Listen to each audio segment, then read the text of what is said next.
कर्पूरगौरं करुणावतारं संसारसारं। ओम शिवा, जय माता दी। पुनः स्वागत है आप सभी का। चलिए विषय ले लेते हैं। इस उपाय से हाथों की रेखाएं भी बदलने लग जाती है और अचानक धन प्राप्ति भी होती है। बड़ा खास उपाय है स्कैनिंग के अनुभव के अनुसार। छोटे छोटे 3 पॉइंट्स रहेंगे, बड़े गंभीरता से इसको समझने का प्रयास कीजिएगा। पहला पॉइंट, एक छोटी लोहे की यानी स्टेनलेस स्टील वाली कटोरी में 2 बताशे डालें और ऊपर से शहद भर दें। डूब जाने चाहिए वो बताशे, और थोड़े बहुत टूट जाएं या 2 के 3 हो जाएं, 3 के 4 हो जाएं तो कोई दिक्कत नहीं है। 2 आपने लेने हैं। इस कटोरी को खुला रखते हुए, ढकना नहीं है इस कटोरी को। शुक्रवार को सूर्यास्त के समय से आधा घंटा पूर्व आपको सूर्य अस्त का समय पता होना चाहिए। पंचांग से पता लग जाएगी आपको। तो सूर्य अस्त का जो टाइम है शुक्रवार को, उससे आधा घंटा पहले आपने तैयारी कर ली इस उपाय के लिए। अपने शयन कक्ष में अपने सिरहाने रख दें। जहां आप सोते हैं तो सर के थोड़ा सा पास रख दें, जो बिस्तर से आपके टच नहीं होना चाहिए। कटोरी है शहद वाली, बताशे वाली। तथा शनिवार सुबह रखी रहेगी वो पूरी रात। शनिवार सुबह स्नान पश्चात अभिजीत मुहूर्त में ही पूजनीय पीपल वृक्ष के जड़ के समीप रख आएं। ऐसा 5 बार करें। फिर अगले शुक्रवार, ये हो गए 2, फिर उससे अगला शुक्रवार, शनिवार को रखते रहो। ऐसा 5 बार करना है।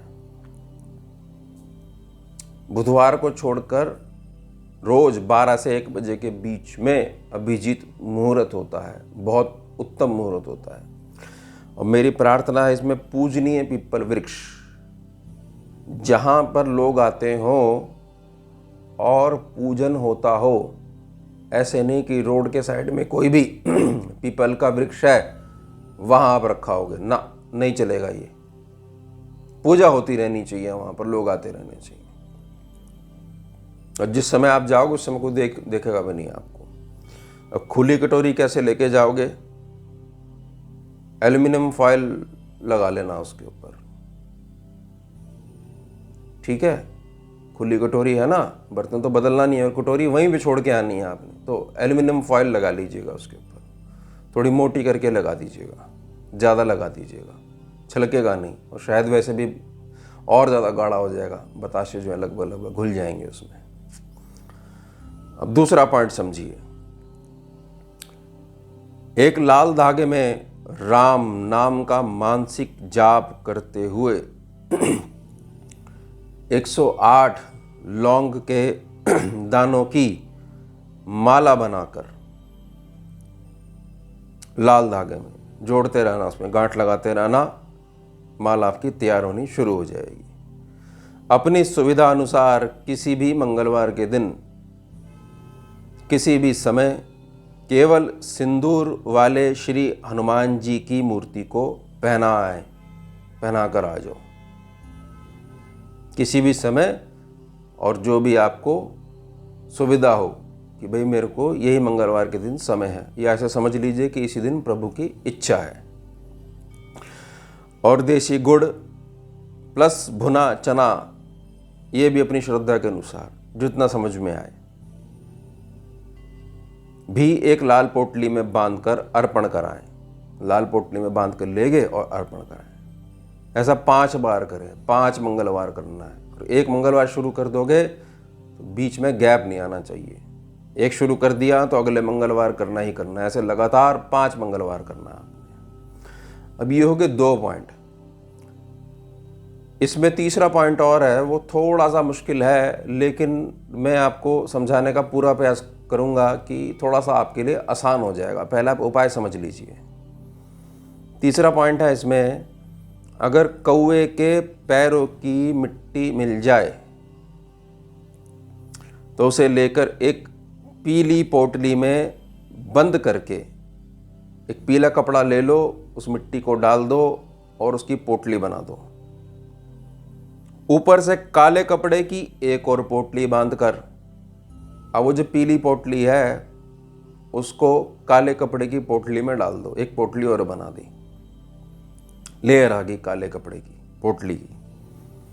पोटली बांधकर ऐसी 2 पोटलियां, मिट्टी को 2 भाग में कर लेना है और 2-2 पोटलियां आपने बना ली। घर और व्यापार स्थान पर उत्तर दिशा की तरफ रख दें, आजीवन रखी रहेगी। उत्तर दिशा की तरफ लटका दो, जमीन में रख दो, कैसे भी रख दो, जैसी जगह में रखी रहेगी, बस रख देना, अपने आप करेगी कौवे के पैरों की मिट्टी। अब कौवे के पैरों की मिट्टी मिलेगी कैसे? अगर ऐसा हो जाए, मान लीजिए छत है आपकी या कोई ऐसा स्थान है जहाँ पर आपको पता है कौवे आते हैं, मान लीजिए पार्क में आते हैं, तो जहाँ पर वो है, मान लीजिए वो सीमेंट की दीवार है या कोई भी लोहे का कोई गेट बना हुआ, उस पर बैठते हैं, तो आपको ये पता है कि भाई नियमित तौर पर यहाँ आते हैं, थोड़ी सी मिट्टी डाल दीजिए वहाँ पर, तो कौवे के पैर पड़े तो हो गई कौवे के पैर वाली मिट्टी, असर आ गया। हमें तो ऊर्जा से मतलब है और ऊर्जा ही कार्य करती है, समझिएगा इस बात को। और थोड़ी सी प्रार्थना करिएगा शनि भगवान से कि मिट्टी नहीं मिल रही है, कौवे का दर्शन ही नहीं होता है, तो थोड़ा सा प्रार्थना कर दीजिएगा राम नाम जपते हुए, तो भगवान शनिदेव थोड़ी सी कृपा कर देंगे, अवश्य कौवे के जो है दर्शन हो जाएंगे, अब बहुत लाभ पहुंचेगा। ट्रायंगल, त्रिभुज बनने लग जाएंगे हाथ की रेखाओं में, त्रिभुज बनने लग जाएंगे, ट्रायंगल आकृति आने लग जाएंगी। भाग्य रेखा नहीं है, बनने लग जाएगी, टूटी हुई है, जुड़ने लग जाएगी आपस में, इसलिए प्रार्थना करी गई है, हाथों की रेखाएं भी बदलने लग जाती हैं। और स्कैनिंग के उपाय हैं, रिसर्च करी हुई है, अनुभव लिया हुआ है, वही अनुभव आपसे शेयर किया जाता है। तो ये था हमारा विषय, इस उपाय से हाथों की रेखाएं भी बदलने लग जाती हैं और अचानक धन की प्राप्ति भी होती है। प्रयोग करिएगा, बहुत लाभ मिलेगा आप सभी को। अब मिलते हैं आपसे अगले भाग में नए विषय के साथ। जुड़िए और जोड़िए। ओम शिवाय, जय माता। भुजगेन्द्रहारं कर्पूरगौरं करुणावतारं